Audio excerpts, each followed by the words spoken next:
Ya, sampai dengan saat ini tentu saja kepolisian masih terus menelusuri terkait dengan keberadaan dari 7 narapidana dan juga tahanan yang berhasil melarikan diri dari lapas kelas 1 Salemba di Jakarta Pusat. Dan kalau yang juga seperti sudah disampaikan berkali-kali, begitu seperti yang juga bisa dibaca oleh publik dari pemberitaan, mekanisme yang dilakukan pertama adalah membobol atau memotong teralis. Ini merupakan ventilasi di area kamar mandi yang kemudian disambung dengan atau diikat dengan menggunakan sarung untuk turun. Karena kalau saya melihat bagaimana struktur dari lapas Salemba sendiri, ini memang dari area lapas ke bawah itu cukup jauh sehingga tidak bisa lompat begitu saja.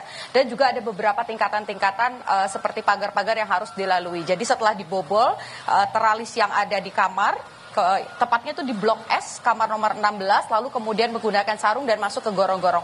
Untuk menjelaskan kepada Anda, Radi dan juga saudara, supaya tergambar seperti apa gorong-gorongnya, saya akan menunjukkan kepada Anda, saya berada tepat di akses keluar 7 tahanan ini melarikan diri. Anda bisa lihat, saudara, untuk lebih jelasnya lagi, ukurannya ini sebetulnya cukup besar. Bahkan saya saja, kalau misalnya berdiri tepat berada di gorong-gorong, ini bisa berjalan membungkuk. Artinya untuk keluar dari sini itu tidak terlalu sulit.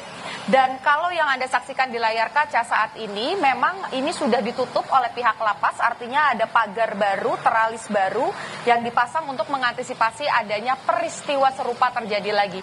Tapi kalau Anda bisa menyaksikan lebih dekat lagi sebetulnya, Radi dan juga saudara, di bagian dalamnya ini masih ada beberapa teralis yang nampak terpotong dan juga lepas, sehingga ini bisa menjadi akses keluar bagi para narapidana. Catatannya adalah, Radi dan juga saudara, sebetulnya kalau kita lihat bagaimana kondisi teralis baik yang ada di area luar dan juga di area kamar, ini yang juga dipertanyakan oleh DPR RI begitu. Bagaimana mungkin seorang narapidana ataupun juga tahanan yang seharusnya masuk ke dalam penjara ini sama sekali diambil kebebasannya, tidak boleh berkomunikasi, tidak boleh membawa handphone, apalagi barang-barang lain yang bisa memotong teralis, tapi ini bisa memotong teralis yang ada di area kamar. Kemudian juga yang jadi pertanyaan adalah, dengan adanya gorong-gorong sebesar ini seharusnya kalau memang pernyataan dari pihak Ditjen Pas ini sudah rusak begitu ya, sudah lama ada di sini dengan ukuran sebesar ini, di mana orang dewasa ini bisa keluar dengan cukup mudah begitu lewat sini.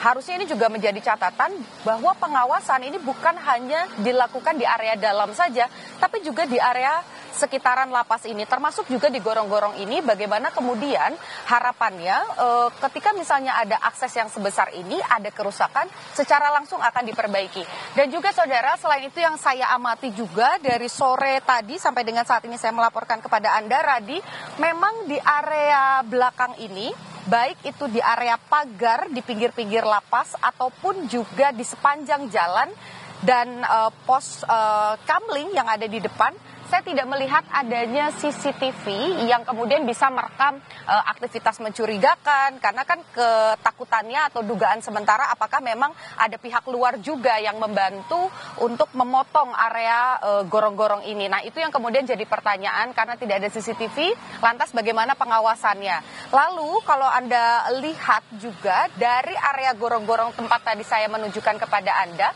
ke area depan ini merupakan jalan raya, jadi aksesnya sangat mudah.